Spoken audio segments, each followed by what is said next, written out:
नमस्कार दोस्तों, स्वागत है आप सबका आपके अपने यूट्यूब चैनल रामगढ़ एडुकेयर में। दोस्तों, इस वीडियो में हम लोग कोहलर का अंतर्दृष्टि या सूझ का सिद्धांत देखने वाले हैं, समझने वाले हैं, काफ़ी सरल शब्दों में, काफ़ी कम समय में दोस्तों। तो यहाँ पर स्टार्ट करेंगे सबसे पहले इंट्रोडक्शन पार्ट से।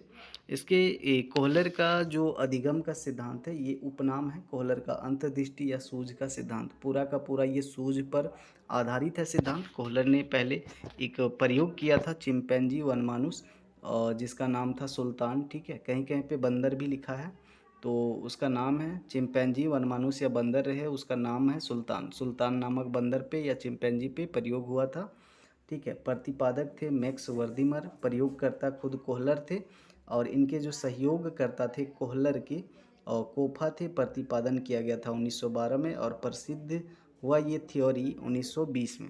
एक टर्म आता है जो कि इम्पोर्टेंट है, इसके बाद हम लोग जो इन्होंने एक्सपेरिमेंट किया था, प्रयोग किया था, उसको देखेंगे, और उस प्रयोग के आधार पर ही थ्योरी दी थी, किस तरह से दी थी उसको भी देखेंगे। जर्मन भाषा का शब्द है ये गेस्टालवाद।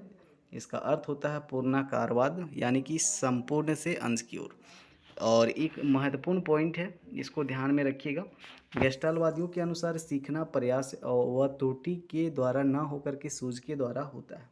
ठीक है, गेस्टालवादियों का मानना है कि सीखना जो होता है वो प्रयास व त्रुटि से नहीं होता है, सूझ से होता है। इसका एक्सपेरिमेंट जो है कोहलर का देख लेते हैं। तो दोस्तों, कोहलर का जो प्रयोग है वैसे तो चार चार चरणों में है। यहाँ दो चरण देखेंगे जो महत्वपूर्ण है, और इसी से आधारित इसका सिद्धांत दिया गया है कोहलर का। ये जर्मनी के थे, इसको भी याद रखिएगा।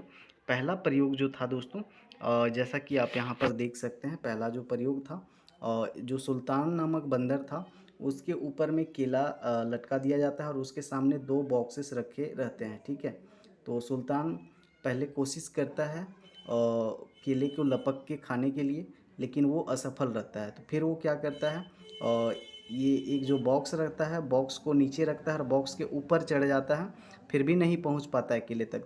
तो एक बॉक्स के ऊपर दूसरा बॉक्स रखता है, तब ये आसानी से फिर केले को लपक लेता है, और अपने सूझ के द्वारा केले को प्राप्त कर लेता है और उसको खाता है। दूसरा जो प्रयोग है दोस्तों, दूसरा प्रयोग, इसको पिंजरे में बंद किया जाता है सुल्तान को। ठीक है, सुल्तान को पिंजरे में बंद किया जाता है, और यहाँ पर दो छड़ी रखी जाती है, और दोनों छड़ी ऐसी रहती हैं कि एक के ऊपर एक फिट होकर के ये दोनों छड़ी एक के ऊपर एक अगर फिट कर दिया जाए तो ये लंबी छड़ी बन जाती है। और इस पिंजरे के बाहर में खाना रख दिया जाता है, केला। तो ये जो लंबी हो जाती है जब छड़ी एक के ऊपर एक रखने के बाद, तो वो केले के पास आसानी से पहुंच जाती है, और केले को ऐसे लपका जा सकता है। तो सबसे पहले जो सुल्तान रहता है, काफ़ी ज़्यादा कोशिश करता है अंदर में, बॉक्स के अंदर में लपकने का, पहले छड़ी से लपकने का प्रयास करता है, नहीं होता है। लेकिन किसी तरह से वो दूसरे छड़ी को भी जोड़ देता है पहले वाले में, और तब जा कर के छड़ी जो है वो लंबी हो जाती है, और वो आसानी से केले को प्राप्त करके खाता है। और जिससे यहाँ पता चलता है कि जो सुल्तान नामक वनमानुस था, बंदर था, वो अपनी सूझ का यहाँ पर प्रयोग करता है। देख लेते हैं, कोहलर ने चिंपैंजी को एक पिंजरे में बंद कर दिया, वह केले को पिंजरे के बाहर रख दिया जो सुल्तान की पहुंच से बाहर था। दो छड़ी पिंजरे में रख दी, छड़ एक दूसरे में बैठकर एक बड़ी छड़ी बन सकती थी। सुल्तान ने पहले एक छड़ी से केले को खींचने का प्रयास किया, परंतु असफल रहा। तब दूसरे सुल्तान ने दोनों छड़ी से खेलना शुरू कर दिया। खेलते खेलते दोनों छड़ी आपस में जुड़ गई और छड़ी लंबी हो गई, जिससे सुल्तान ने केले को अपनी ओर खींच लिया और केला खा लिया। तो इससे क्या पता चलता है, सूझ का पता चलता है। अपना सूझबूझ यहाँ पर प्रयोग करता है। इस प्रयोग में पहले सुल्तान ने पूरी परिस्थिति को समझा, फिर प्रयत्न व त्रुटि द्वारा छड़ की लंबाई व केलों को दूरी में संबंध स्थापित किया, फिर संपूर्णतया को ध्यान में रखते हुए सूझ द्वारा केले को प्राप्त कर लिया। ठीक है, तो यही था एक्सपेरिमेंट। कोहलर ने किस नाम के बंदर पर अधिक प्रयोग किया? उसका नाम था सुल्तान, सुल्तान नामक बंदर। ये सब भी इम्पोर्टेंट पॉइंट्स हैं, इनसे क्वेश्चन बनते हैं, तो इनको भी ध्यान दीजिए। कोहलर को और किस नाम से जाना जाता है? तो उल्फगंग कोहलर इनका पूरा नाम है। तो ये सब भी पूछे जाते हैं।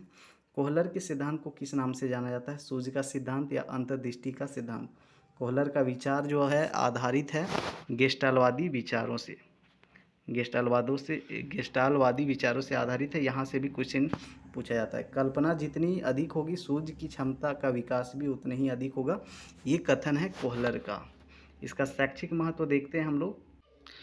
कोहलर का जो अंतर्दृष्टि का सिद्धांत या सूझ का सिद्धांत है उसके कुछ शैक्षिक महत्व हैं, तो इनको देख लीजिएगा, इनसे भी क्वेश्चन बनते हैं। ध्यान दीजिएगा, यहाँ पर समस्या का पूर्ण रूप से प्रस्तुतिकरण होता है इस सिद्धांत से। और तत्पर होना, विषय वस्तु का उचित संगठन व क्षमता के अनुसार विषय वस्तु रचनात्मक कार्यों के लिए उपयोगी है ये सिद्धांत। कठिन विषय के लिए उपयोगी है। कला संगीत साहित्य के लिए उपयोगी है। क्रो का कहना है, क्रो एंड क्रो का कहना है कला संगीत साहित्य के लिए उपयोगी है ये सिद्धांत। लक्ष्य प्राप्ति में सहायक है। ड्रेवर का कथन है, ये जो कोहलर का सिद्धांत है लक्ष्य प्राप्ति में सहायक है, ड्रेवर का कथन है। समस्या समाधान पर आधारित शिक्षा पे बल देता है ये सिद्धांत। स्वयं खोज कर सीखने पर आधारित है ये सिद्धांत। तो आपने देखा शैक्षिक महत्व। आगे इसी तरह के यूज़फुल वीडियोज़ आपको देखने को मिलेंगे यहाँ पर। तो पहली बार आए होंगे तो सब्सक्राइब ज़रूर कर लीजिएगा। धन्यवाद।